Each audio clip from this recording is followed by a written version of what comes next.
PM ఈ bus సేవకు కేంద్ర కేబినెట్ ఆమోదం తెలిపింది. త్వరలో దేశవ్యాప్తంగా 10,000 కొత్త ఎలక్ట్రిక్ బస్సులను కేటాయిస్తామన్నారు కేంద్ర మంత్రి అనురాగ్ ఠాకూర్.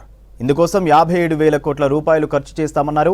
100 నగరాలు పట్టణాలకు ఈ 10,000 ఎలక్ట్రిక్ బస్సులను కేటాయిస్తామన్నారు కేంద్ర మంత్రి అనురాగ్ ఠాకూర్. అటు కొత్తగా విశ్వకర్మ యోజన స్కీమ్ను తీసుకొచ్చింది. 5% ఇంట్రెస్ట్ రేటుతో ₹1,00,000 లోన్ ఇవ్వనుంది.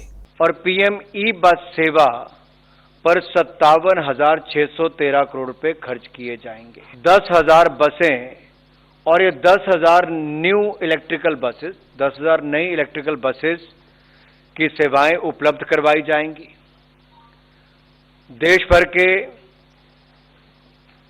169 शहरों में से 100 शहरों को चैलेंज मेथड के आधार पर चुना जाएगा। अब ये वर्तमान में अगर आप देखेंगे देश के अधिकांश शहरों में पब्लिक ट्रांसपोर्ट की सुविधाएं विशेष रूप से बसों का काफ़ी अभाव है और नेशनल अर्बन ट्रांसपोर्ट पॉलिसी के अंतर्गत ये सुझाव भी थे कि जैसे पब्लिक ट्रांसपोर्ट को नॉन मोटराइज ट्रांसपोर्ट इसको और बल देना चाहिए, प्रोत्साहन देना चाहिए। तो इसी परिप्रेक्ष्य में देश के 100 शहरों को वृहद पैमाने पर इलेक्ट्रिक बस सेवा चलाने के लिए ये योजना तैयार की गई है जो ग्रीन मोबिलिटी को बढ़ावा देगी। अब ये कैसे 100 शहर चुने जाएंगे? देश में जो 3 लाख से 40 लाख की जनसंख्या वाले 169 शहर है, 169 सिटीज हैं, उनमें चैलेंज मेथड के आधार पर 100 शहरों का चयन किया जाएगा। 5 लाख से कम जनसंख्या वाले शहरों को 50 बसेस मिलेंगी। 5 लाख से 20 लाख की आबादी वाले प्रत्येक शहर के लिए 100 बसें और 20 लाख से 40 लाख की आबादी के शहरों के लिए 150 बसों की सहायता दी जाएगी।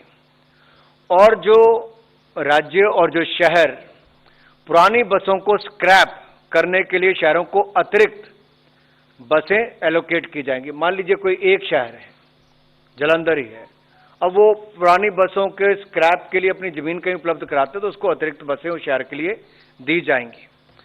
अब ये बसों का प्रोक्योरमेंट, मेंटेनेंस, ऑपरेशन ये पीपीपी मोड पर किया जाएगा और एक कॉम्पिटिटिव बिडिंग के अंतर्गत किया जाएगा जिसमें प्राइवेट प्लेयर्स आगे आ सकते हैं। इसके लिए प्रति किलोमीटर परिचालन के लिए केंद्रीय सहायता दी जाएगी। तो जो भी पीपीपी मोड पर आएगा उसको प्रति किलोमीटर के आधार पर चलाने के लिए केंद्रीय सहायता मिलेगी और ये सहायता अगले 10 साल तक मिलती रहेगी। ये स्कीम सन 2037 तक चलेगी। मान लीजिए कोई बस 2025 में शुरू होती है तो 2035 तक उसको उसका लाभ मिलता रहेगा। और पर किलोमीटर देय राशि जो है ये भी कॉम्पिटिटिव बिडिंग के द्वारा ही चयन का पैरामीटर इस पे रखा गया है। ये जो 57,613 करोड़ रुपए पूरे कुल पीएम ई बस सेवा पर खर्च होंगे, ये 57,613 करोड़ रुपए 2037 तक खर्च होंगे। इसमें से 20,000 करोड़ रुपया भारत सरकार की तरफ से दिया जाएगा। शेष राशि जो है वो राज्य सरकारों को देनी पड़ेगी।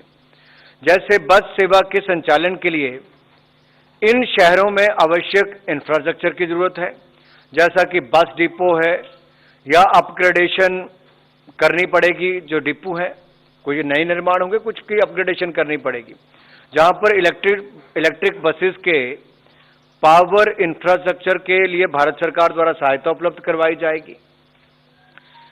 जो दूसरा इसका कंपोनेंट है ग्रीन अर्बन मोबिलिटी इनिशिएटिव गुमी के अंतर्गत हम बस रैपिड ट्रांसपोर्ट प्रोजेक्ट्स बनाएंगे, बस रैपिड ट्रांजिट प्रोजेक्ट बनाएंगे और बाइक शेयरिंग, बाइसाइकिल लेन्स जैसे नॉन मोटराइज ट्रांसपोर्ट इंफ्रास्ट्रक्चर का निर्माण और national common mobility card NCMC और intelligent transit management system ITMS, multi modal interchange facilities जैसे इनोवेटिव प्रोजेक्ट्स भी क्रियान्वयन इसके अंतर्गत किए जाएंगे।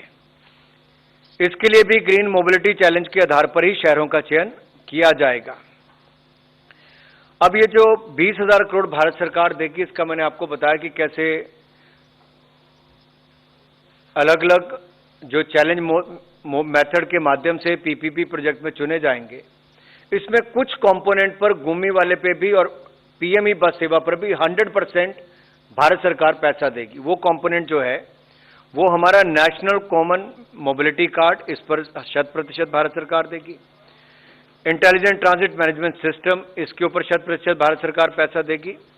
और इलेक्ट्रिक बस के लिए जो पावर इंफ्रास्ट्रक्चर है, इसके लिए भी 100% पैसा भारत सरकार देगी।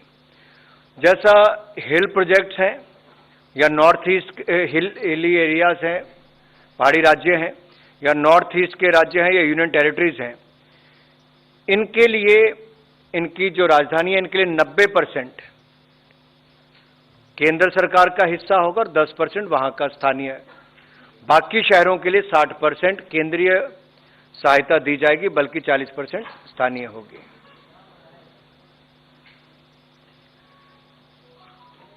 इस योजना के क्रियान्वयन से देश के शहरों में सार्वजनिक परिवहन सेवा का विस्तार होगा, नागरिकों को ईज ऑफ लिविंग मिलेगा और ग्रीन मोबिलिटी को हमारे बल मिलेगा। और क्लाइमेट चेंज संबंधी जो हम इनिशिएटिव लेते हैं, उसको भी एक भारत की एक और पहल इसमें देख सकते हैं आप।